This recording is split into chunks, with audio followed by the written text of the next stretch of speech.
এবারে আমাদের সরকার জেনজির সরকার। আমাদের এই সরকার হবে নারী বান্ধব সরকার এবং বাংলাদেশে সর্বশেষ পরিসংখ্যান অনুযায়ী প্রায় 4,10,00,000 পরিবার আছে। আমরা এই প্রত্যেকটি পরিবারের একজন নারী সদস্যের কাছে ফ্যামিলি কার্ড পৌঁছাবো। এই কর্মসূচি দেশনায়ক তারেক রহমানের ফ্যামিলি কার্ড কর্মসূচি। আমরা পর্যায়ক্রমে শুরু করব। মন্ত্রী পরিষদের প্রথম বৈঠকে আমরা সিদ্ধান্ত নিয়েছি সম্ভব হলে এই কাজ এখনই শুরু করব। অন্তত 10-20 হাজার মাতাকে, 10-20 হাজার পরিবারকে আমরা যাতে কার্ড পৌঁছাতে পারি এই রমজানের মধ্যে, সেই চেষ্টা আমরা করছি। কিন্তু আগামী একটা যত দ্রুত সম্ভব এই কর্মসূচিকে আমরা বাস্তবায়ন করে ছাড়বো। প্রত্যেকে ফ্যামিলি কার্ড পাবেন। অর্থের পরিমাণ, টাকার পরিমাণ যাই হোক না কেন, শুরু করতে পারলে ধীরে ধীরে ধীরে ধীরে আমরা আরো অনেক সুযোগ সুবিধা মায়েদের কাছে পৌঁছে দিতে পারবো। আমি কৃষি অর্থনীতির ব্যাপারে একটা কথা বলে যাই। আমাদের বাংলাদেশের অর্থনীতি কিন্তু কৃষি অর্থনীতি। গার্মেন্টস এর ইনকাম আর আপনার রেমিটেন্স এর ইনকাম, বিদেশিদের যে টাকাটা পাঠায় আমাদের ভাই বোনেরা, এই দুইটা টাকা বাদ দিলে আমাদের কিন্তু আর কোনো টাকা নাই।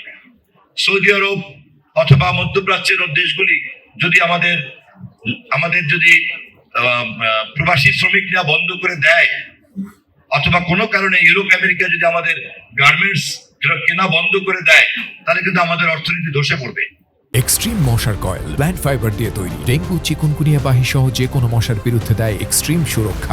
একদম ধসে পড়বে। কিন্তু আপনারা যারা রেমিটেন্সের উপরে ভর করে চলেন, আপনারা যারা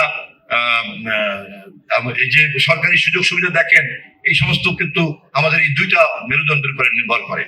বাকিটা কিন্তু সবই কৃষক। কৃষকের এই অবদান দেখা যায় না।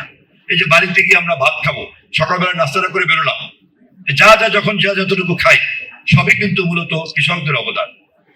ফলে এই কৃষি অর্থনীতিকে বাঁচানোটা আমাদের গুরুত্বপূর্ণ। সে কারণে আমরা কৃষক কার্ড করব, যাতে সে সার, কীটনাশক, বীজ, কৃষি যন্ত্রপাতি, কৃষি জ্ঞান ইত্যাদি করতে পারে। ইতিমধ্যেই 10,000 টাকার কৃষি ঋণকে আমরা মৌকুফি ঘোষণা করে দিয়েছি। সুদে মূলে সমস্ত কৃষির 10,000 টাকার কৃষি ঋণ মৌকুফ করে দেওয়া হয়েছে। আমরা কৃষকদের ঋণ ব্যবস্থাকে আরো কিভাবে সহজ করা যায় সেই সব কাজে হাত দেব।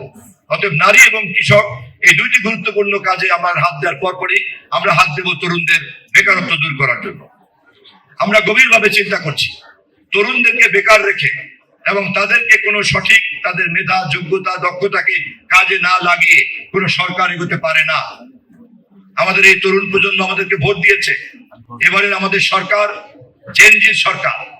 এটা আমরা শুধুমাত্র পুরনোদের সরকার না, কারণ ভোটের যে পরিমাণ তাতে প্রায় 45% ভোটার হচ্ছে জেনজির ভোটার।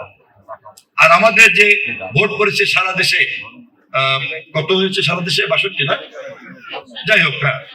এই যে ভোটের পরিমাণ, তাতে দেখা যায় যে তরুণদের একটা বিশাল অংশ ভোট দিয়েছে। এবং আমরা নিশ্চিত যে, যেমন এই গণদিতে আমি নিশ্চিত যে এবারের ভোটে বাপ চাচাদের ভোটে আগে এমপি ছিলাম, এবার তোমাদের মতো জেনজির ভোটে আমি এমপি হয়েছি। এটা আমার জন্য গর্ব। অতএব এই প্রজন্মের জন্য আমাদের সরকারকে যাতে মনোযোগী রাখা যায়। আমাদের নেতা ইতিমধ্যেই মনোযোগী, তারপরেও আমি যেহেতু এখানকার ভোটে তোমাদের কাছে ঋণী হয়েছি, সরকারের সিদ্ধান্ত গ্রহণ প্রক্রিয়ার সঙ্গে আমি যেহেতু আছি, সরকারের নীতি নির্ধারণ যেহেতু যারা করবে তার মধ্যে যেহেতু আমি একজন, অতএব আমি তরুণদের সর্বোচ্চ কর্মসূচিকে বাস্তবায়ন করব।